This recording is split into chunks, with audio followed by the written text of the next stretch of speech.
Bonjour à toutes et à tous, bienvenue sur KTO pour la vie des diocèses où nous partons chaque semaine à la découverte d'un territoire, d'un diocèse et de son évêque. Et aujourd'hui, direction la région Grand Est pour découvrir le diocèse de Châlons-en-Champagne qui couvre le département de la Marne, à l'exception de l'arrondissement de Reims. Dans cette édition, on découvrira le pèlerinage diocésain à Notre-Dame de l'Épine qui mettait à l'honneur les nouveaux bienheureux martyrs du nazisme originaires du diocèse de Châlons. Et on entendra le témoignage du père Marc Aymar et de Gaël Hou, engagés tous les deux dans les mercredis de la mission, une mission de proximité. Quelques mots sur la Marne. Son économie est bien sûr portée par l'excellence de la filière du champagne, qui constitue l'un des moteurs du dynamisme régional, qu'il s'agisse de grandes ou de petites maisons. Au-delà de la vigne, la plaine de Champagne est un territoire agricole pleinement intégré au marché, une plaine ouverte, marquée par un large éventail de production, du blé d'abord, mais aussi d'autres céréales, des oléagineux ou bien encore de la betterave.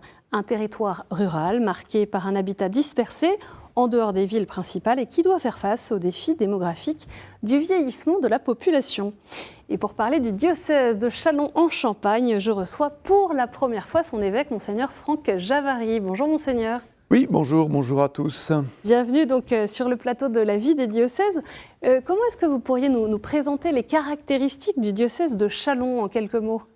C'est un diocèse qui correspond effectivement à ce que vous venez de décrire. Il y a beaucoup de surface. C'est le monde rural avec des villes mais pas très importantes, des villages, un habitat plutôt dispersé. Alors c'est vrai, une population vieillissante comme souvent en France, avec aussi des jeunes attachés à leur terre mais qui sont obligés d'aller étudier souvent à l'extérieur du diocèse. Et puis des communautés chrétiennes, catholiques vaillantes mais qui évidemment doivent aussi composer avec cette dispersion. Voilà, se réunir, se rencontrer, célébrer la messe, c'est un peu plus compliqué qu'en ville.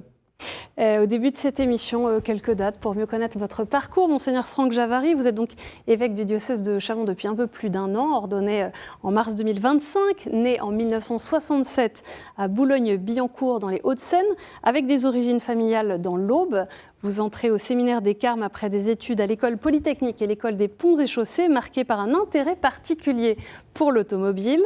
Ordonné prêtre en 1999 pour le diocèse de Nanterre, vous avez notamment été curé à Issy-les-Moulineaux, à Nanterre et à Bagneux. Votre devise épiscopale, elle vient du livre de Jérémie « Je vous donnerai un avenir et une espérance ». Alors pour commencer, c'est une expression que vous avez beaucoup utilisée au moment de votre ordination et que vous redonnez encore il y a quelques semaines. À votre nomination comme évêque de Châlons, vous aviez annoncé que le rat des villes que vous étiez allait devenir rat des champs.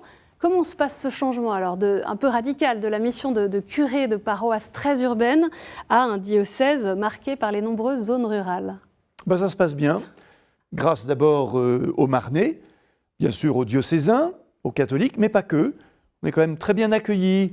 C'est des pays où la figure de l'évêque, je dirais, compte encore. On aime bien l'accueillir. Si je vais dans un village, souvent le maire prend le temps de venir m'accueillir. Les gens sont contents qu'on s'intéresse à eux. Donc un très bon accueil dans un pays qui a l'habitude aussi des mouvements. C'est des terres aussi à la fois d'enracinement mais aussi de passage. Donc merci pour ce bon accueil. Et puis après, à moi de m'adapter, de découvrir. Et je dois dire, je le fais avec beaucoup de joie. Qu'est-ce qui vous marque dans cette première année justement de découverte d'un territoire qui était nouveau pour vous Tout à fait nouveau. Je confesse que j'avais vraiment pas beaucoup mis les pieds dans la Marne et jamais par exemple dans la ville de Châlons, qui est la ville de l'évêché, la ville-préfecture. Ce qui me marque déjà, moi quand j'étais en ville, j'avais même plus de voiture. Voilà, à pied, à vélo, en métro, là-bas j'ai retrouvé une voiture pour beaucoup me déplacer, faire des kilomètres pour rencontrer donc, ces communautés locales. Il faut vraiment aller à la rencontre des personnes et puis prendre le plaisir d'aller dans telle église, dans telle maison, dans tel lieu, rencontrer aussi les agriculteurs, les viticulteurs, mais aussi tout un tas d'entreprises qui font vivre notre beau diocèse de la Marne et donc le diocèse.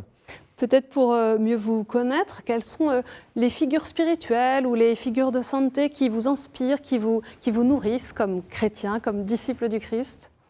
Tellement de figures. Moi, j'ai été assez marqué. Je biberonne beaucoup dans la Bible Saint Paul. Voilà, j'ai vraiment jeune, déjà adolescent. Alors pourtant, on dit que Paul n'est pas très attrayant, mais moi je me suis senti attiré par cette figure d'abord de la conversion, et puis vraiment de l'annonce de Dieu, et puis aussi quelqu'un envoyé aux païens, c'est-à-dire qu'il y avait ce souci aussi d'annoncer Jésus à des gens qui n'y connaissaient rien. Voilà, Saint Paul m'a beaucoup marqué, puis tellement de saints, mais plus récemment, par exemple, tout à fait différemment, Madeleine Delbrel, voilà, qui est une figure plutôt de la région parisienne, cette femme qui a vécu en milieu ouvrier, dans un milieu très mélangé, puisque moi j'ai été, avant d'être évêque, mon dernier poste, c'était curé de la ville de Bagneux, qui est une ville très cosmopolite, une ville d'HLM. On va maintenant mieux découvrir concrètement votre diocèse. Parmi les 50 martyrs du nazisme béatifiés en décembre dernier à Notre-Dame de Paris, 3 hommes étaient liés au diocèse de Châlons. L'abbé Maurice Rondeau, né à Neuvy, Camille Millet, né à Vertus, il a été le compagnon de cellule de Marcel Callot et a réalisé la fameuse croix d'immortel, miraculeusement conservée jusqu'à aujourd'hui. Et Henri Euzenat, né à Blême. Fêtés le 5 mai, ces nouveaux bienheureux ont particulièrement été mis à l'honneur pendant le pèlerinage diocésain à Notre-Dame de l'Épine, qui a lieu chaque année au mois de mai, comme nous le fait découvrir Ophélie Marien.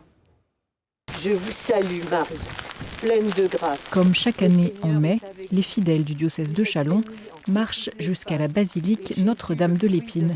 Et ce n'est pas la pluie qui arrêtera les pèlerins du jour. Certains participent chaque année à cet événement diocésain. Je suis venu aujourd'hui à ce pèlerinage par amour pour notre Seigneur et pour la très sainte Vierge Marie. J'essaie de le faire tous les ans, si mes conditions physiques le permettent. Nous venons, déposer aux pieds de Marie toutes les personnes que nous rencontrons au fil des jours que nous vivons et lui demander vraiment de remplir notre cœur de l'amour de Jésus pour en être témoin. Quand d'autres le découvrent pour la première fois. C'est le cas de Sophie, venue avec ses enfants. Alors, c'est notre première participation. Ce qu'on attend de cette journée, c'est un moment de partage en famille avec d'autres personnes du diocèse. Arrivés sur place, les pèlerins se rassemblent autour de la statue de Notre-Dame de l'Épine, patronne du diocèse, pour son couronnement. Selon la tradition, la découverte de cette statue par des bergers dans un buisson d'épines au XVe siècle est à l'origine de l'afflux de pèlerins jusqu'à ce lieu devenu sanctuaire marial. Cette année, ce rassemblement diocésain est également l'occasion de rendre hommage aux 3 nouveaux bienheureux liés au diocèse, béatifiés en décembre dernier avec 47 autres martyrs, victimes du nazisme pendant la Seconde Guerre mondiale. On les rassemble tous les 3, on les honore ensemble. Voilà, c'est donc un grand moment aussi, tout spécialement à cause de cet événement.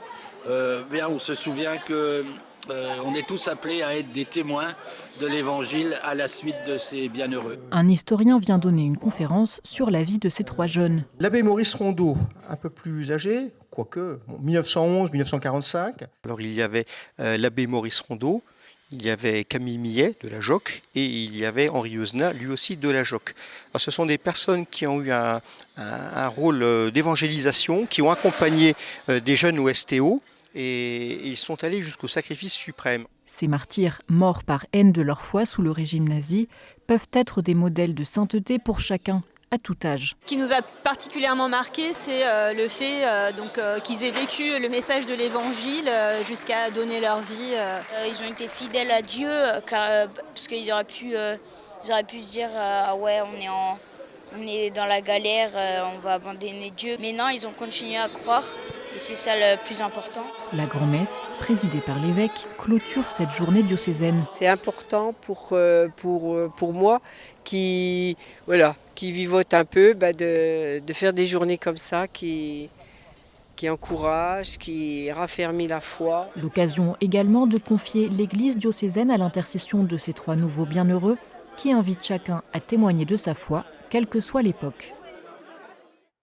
Alors on a vu que la pluie du matin n'arrête pas le pèlerin, mais il y a quand même eu un petit peu de ciel bleu. C'était une fête diocésaine et c'était donc l'occasion aussi pour le diocèse de s'approprier, d'accueillir ces nouveaux bienheureux qui sont donnés.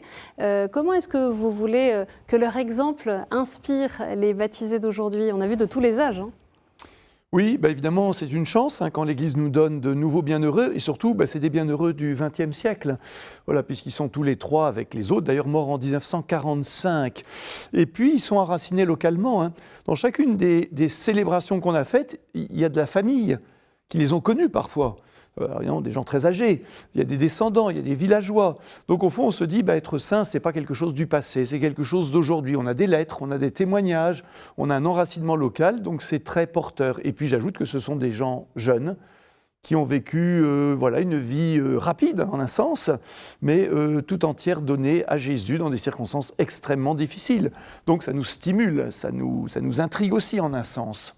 Et puis comme toute journée diocésaine, ce n'était pas la première pour vous, mais c'est l'occasion aussi de voir la variété des attentes, des espérances des participants. Et on l'a entendu dans les témoignages, il y a toutes les motivations pour participer à une journée comme ça. Eh bien oui, c'est ça qui est bien avec un pèlerinage d'une journée, pèlerinage à notre sanctuaire diocésain de l'Épine, très beau, très ancien. Eh bien, les gens viennent avec beaucoup d'attentes différentes. Et puis c'est un lieu d'accueil aussi pour des nouveaux venus, pour des néophytes, pour des catéchumènes, pour des familles. Donc il y a à la fois la fidélité des anciens, et puis des nouveaux, des curieux qui viennent en se disant un pèlerinage, c'est ouvert, je peux venir. Au fond, c'est plus attirant peut-être qu'une messe seulement. On l'a vu, donc le point d'arrivée était donc Notre-Dame de l'Épine. Et on a appris, malheureusement, il y a quelques semaines, donc le départ, vous avez dit votre tristesse, votre regret, le départ en août prochain des bénédictines du Sacré-Cœur de Montmartre qui animait ce lieu, ce sanctuaire. Quelle va être la suite pour ce sanctuaire qui est un magnifique édifice au cœur de la campagne ? Oui, donc les bénédictines auront servi pendant 5 ans le sanctuaire, on est reconnaissant. Bon, la congrégation avait besoin de resserrer un peu les rangs. Donc voilà, nous sommes à la recherche d'une autre présence de religieuses, c'est en cours. Nous verrons bien. Ce qui est sûr, c'est que le sanctuaire qui, depuis 1400, donc plus de 600 ans, est au cœur de la vie spirituelle du diocèse, continue, il reste ouvert, bien sûr. Les pèlerins continuent d'y venir et on espère bien qu'il y aura bientôt aussi une forme de continuité dans l'accueil par des religieux. C'est important, c'est un beau témoignage, la vie consacrée. C'est ce que vous espérez. Vous avez mentionné la possibilité de communautés apostoliques. Il y a peut-être des discussions en cours. Mais oui, il y a des discussions en cours. On aurait aimé pouvoir déjà officialiser aujourd'hui une réponse, encore un peu de patience. Voilà, ça fait partie des petits tracas aussi de la vie d'un évêque. Quand une communauté change, de prendre son bâton de pèlerin et, avec l'aide de l'Esprit Saint et les conseils de tous, de chercher des solutions, des possibilités pour qu'un sanctuaire, par exemple, continue, bien sûr, sa belle mission. Je voudrais revenir sur ces visites pastorales de découverte que vous faites depuis votre arrivée dans le diocèse en mars 2025. Vous êtes donc présent 3 ou 4 jours en fin de semaine généralement et vous faites le tour comme ça du diocèse. On va voir quelques images. Comment ça se passe ? Ça se passe bien. Voilà, 34 paroisses et des paroisses qui, la plupart du temps, regroupent tout un tas de villages, jusqu'à parfois une trentaine. Voilà, donc 3 jours, c'est vraiment une première découverte, mais le programme, bien sûr, il est fait par l'équipe pastorale de conduite. Mais moi, ça me permet de découvrir énormément de réalités. Bien sûr, les paroissiens, la manière d'organiser la vie de la paroisse, et puis me font visiter une maison de retraite, une église, rencontrer les édiles locaux, rencontrer des entreprises locales, rencontrer des associations, faire aussi des petits pèlerinages locaux, se promener dans la forêt, dans les champs. À travers tout ça, je m'imprègne de la vie locale et puis ça m'aide aussi, je dirais, à bien voir les choses telles qu'elles sont. Il ne faut pas que l'évêque rêve, il faut qu'il rencontre d'abord la réalité réelle du terrain. Pendant ce pèlerinage diocésain dont on parlait il y a quelques instants, la prière pour l'année du diaconat a résonné plusieurs fois au cours de la marche et à la fin de la journée qui a clôturé cette journée. Et dans la lettre pastorale Acteurs d'espérance que vous avez publiée en avril dernier, l'appel des prêtres et des diacres pour l'Église est la première des 3 priorités pour les années à venir. Et oui, bien sûr, c'est pas très original, on pourrait dire. Mais derrière ça, il y a une conviction que j'essaye de partager avec tous les diocésains, c'est que notre modeste Église diocésaine, elle est capable de porter des vocations. Et d'ailleurs, la preuve, c'est que nous avons des séminaristes, nous avons des diacres, de futurs diacres en formation, parce qu'il y a parfois un discours un peu pessimiste ou un peu défaitiste qui dit « Ah, non, c'est que chez les autres ». Non, voilà, en tout endroit, là où il y a des chrétiens, il y a des vocations. Et c'est important que nous ayons des vocations à nous, même si nous avons la chance aussi d'être fortement aidés par la communauté Saint-Martin, par exemple, par des prêtres fidei donum. Donc tout cela est précieux, mais notre terre n'est pas stérile. Dieu fait naître des vocations. Depuis 3 ans, les mercredis de la Mission sillonnent les villages du Perthois au sud du diocèse de Châlons. Prêtres et laïcs vont de porte en porte à la rencontre des habitants pour écouter, échanger, parfois prier et parfois redonner vie à des églises rurales souvent fermées le reste de l'année. Nous avons recueilli le témoignage du père Marc Aymar, curé doyen de cet espace missionnaire, et de Gaël Wu, engagés tous les deux dans cette mission de proximité. Alors, ces mercredis de la mission permettent à ce que l'Église se rende proche des gens. C'est vrai que nous sommes 4 prêtres dans l'espace missionnaire du Perthois et nous vivons tous dans le même presbytère pour une vie fraternelle, une vie de prière. Et du coup, nous sommes plus à distance des gens des villages qui nous sont confiés. Et du coup, à travers le mercredi de mission, on va à la rencontre des gens. Et on se met à leur écoute parce que il ne s'agit pas d'imposer notre foi, mais d'être surtout à l'écoute et à partir de cette écoute, d'entrer dans la proposition de la foi selon les attentes qu'on discerne chez les uns, chez les autres. Alors moi, je participe au mercredi de la mission en tant que laïque. Et ce qui m'a attirée, c'est d'abord la curiosité. Je ne savais pas ce que c'était. Et depuis que je le fais, c'est vraiment le fait d'aller à la rencontre des gens. Il m'est arrivé avec mon binôme, d'entrer chez des gens qui étaient en fait très seuls et ravis de nous voir. En général, ces personnes sont chrétiennes, mais assez éloignées de l'Église parce qu'ils sont isolés. On va vers les gens et on ne reste pas dans les murs de notre maison. On sort des églises. Alors c'est ce qu'il nous explique, c'est que ces mercredis de la mission, quand on est dans le rural, quand on est à la campagne, on vit la mission différemment qu'au cœur d'une grande ville. Oui et non, au fond c'est la même mission, sauf qu'au lieu d'avoir une barre de HLM, on a un village de 300 habitants. Donc moi j'ai participé à un mercredi de la mission toute une journée dans le village de Vanneau-les-Dames, il y a 300 habitants. Et c'est le même principe.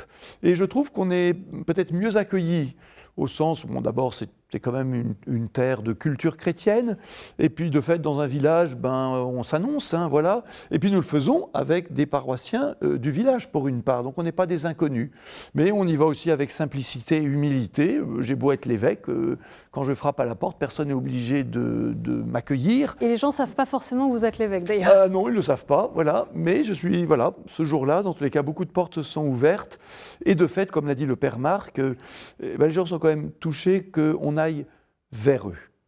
Ça correspond aussi donc à une attente, même parfois intérieure.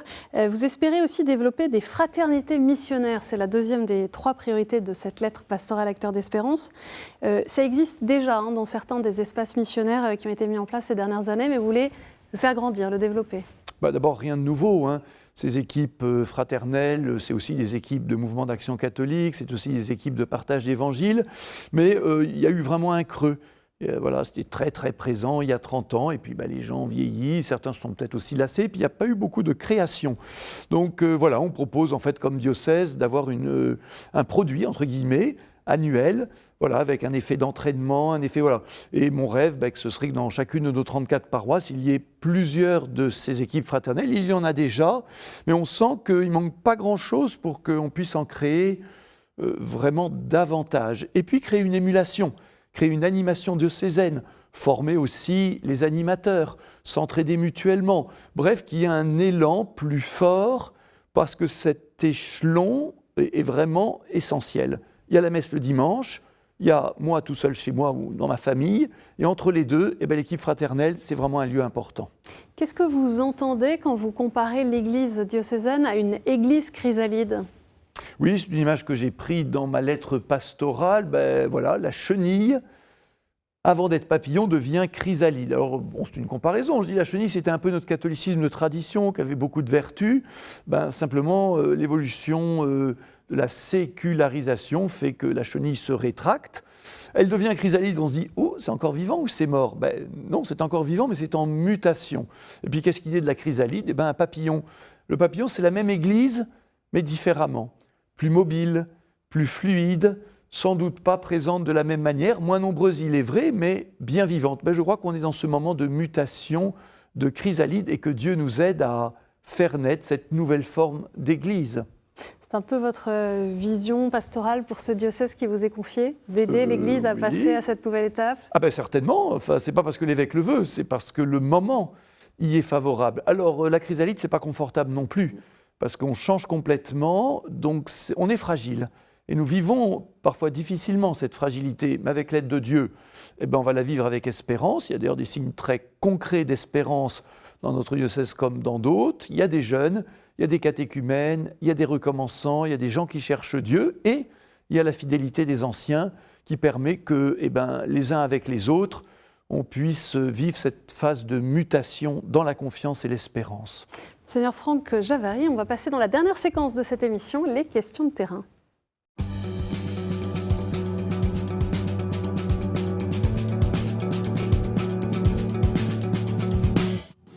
Et on a une première question de Flore Alizé qui a 23 ans, qui est étudiante en kiné et qui aimerait participer au JMJ de Séoul.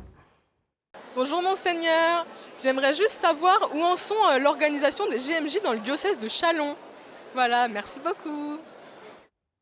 Eh ben, je salue cordialement Flore Alizé et je lui réponds que l'organisation donc, va être nationale, premier point, au niveau de la conférence des évêques, et que dès la rentrée au niveau de la province et au niveau du diocèse, eh ben, on va être très précis très rapidement. Bien sûr, les dates sont déjà connues, mais je pense qu'on pourra déjà donner une échelle de coûts et surtout la manière dont on va s'organiser avec le petit groupe. Hein, forcément, ce seront des petits nombres donc d'adultes. Vraiment, il faudra avoir 18 ans, voire 19 ans, pour eh bien, s'entraîner, chercher des moyens aussi financiers, parce que ça va coûter cher, pour, bien sûr, représenter notre belle église diocésaine de Châlons à ce grand rassemblement des JMJ.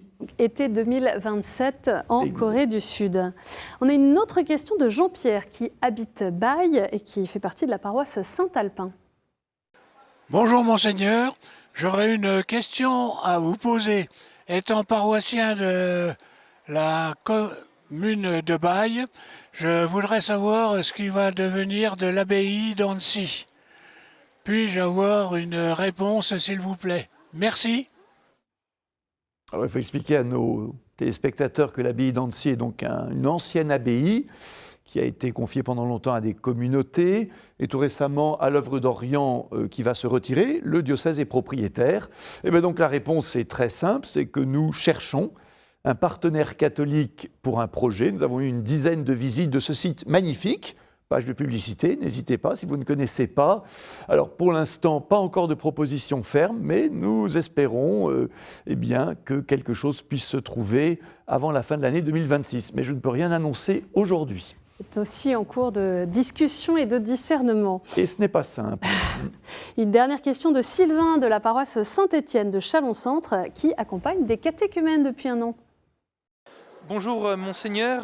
Donc moi je suis accompagnant catéchumène dans une paroisse, dans Châlons-Centre.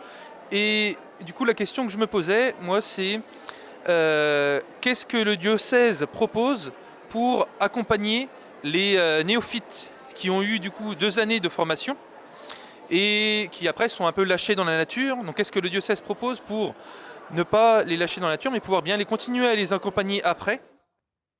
C'est une bonne question qu'on se pose beaucoup en France. Nous, notre réponse locale, elle pourrait être justement ces fraternités missionnaires, qui est un excellent endroit pour continuer à vivre en petite équipe, eh bien, cette fois qu'on ait la chance de découvrir. Deuxièmement, eh ben, ce n'est pas tellement au diocèse de tout faire, c'est aussi aux paroisses de se bouger, de donner place. Alors ça va être un thème qu'on va travailler à l'échelon diocèse, paroisse et puis après retour d'expérience pour se donner des idées, se donner une ligne directrice. Et fondamentalement, il faut qu'on passe de l'idée d'accueillir à une idée plus profonde qui est de donner place. Ce n'est pas tout à fait pareil. Quand j'accueille, c'est moi qui accueille à mes conditions, si j'ose dire. Quand je donne place, ça veut dire que vraiment je me mets à l'écoute de cette nouvelle génération pour qu'elle prenne et trouve sa place dans nos paroisses, nos mouvements. Alors ça ne va pas se faire comme ça d'un coup de baguette magique, mais c'est tout un mouvement passionnant parce que c'est ça aussi la chrysalide. Le papillon, c'est aussi ces nouveaux venus à qui il faut laisser aussi un peu de la place pour qu'ils puissent voler de leurs propres ailes et puis qu'ils puissent aussi renouveler notre Église. L'été approche, Monseigneur Franck Javary, et la période des congés, voire des grandes vacances pour une partie d'entre nous. Une question toute simple pour tous ceux qui nous regardent. Comment réussir ces vacances comme chrétien? Un petit conseil peut-être? Alors, il y a ceux qui vont partir, ceux qui partiront peu ou pas. Il y en a pour qui c'est un moment formidable, d'autres pour qui il y a un peu la crainte solitude. aussi, une forme de solitude. D'abord, le temps va être un peu différent. Moi, je suggère vraiment qu'on se pose, voilà, qu'on prenne un peu plus de temps pour Dieu dans la prière, peut-être un temps de retraite, de pèlerinage, même de marche dans la forêt. Deuxième point, après tout, soyons plus attentifs les uns aux autres. L'été, après tout, on peut prendre un peu plus de nouvelles des voisins, on voit des gens, prendre le temps. Souvent, on n'a pas le temps, on ne veut pas le prendre. Moi, je trouve que les vacances, ça peut être aussi un temps de gratuité, un temps d'attention aux autres. Et avec tout cela, on peut peut-être aussi prendre le temps de respirer, de ralentir, pour aussi nous rendre attentifs à la beauté de la création. Voilà, peut-être faire moins, mais contempler, méditer, prier, partager. Dans tous les cas, à tous, bon été, en vous souhaitant aussi un été ressourçant. Merci pour ce beau conseil pour l'été. Merci beaucoup, Monseigneur Franck Javary, d'être venu pour la première fois sur le plateau de la vie des diocèses. Pour en savoir plus sur le diocèse de Châlons en Champagne, rendez-vous sur le site internet chalon.catholique.fr. Cette émission, comme toutes celles de la saison, est bien sûr à revoir sur kto.tv.com et à réécouter sur les plateformes de podcast et sur l'application KTO Radio. Merci pour votre fidélité. Je vous donne rendez-vous à la rentrée pour de nouvelles éditions de la vie des diocèses. Bel été à chacun.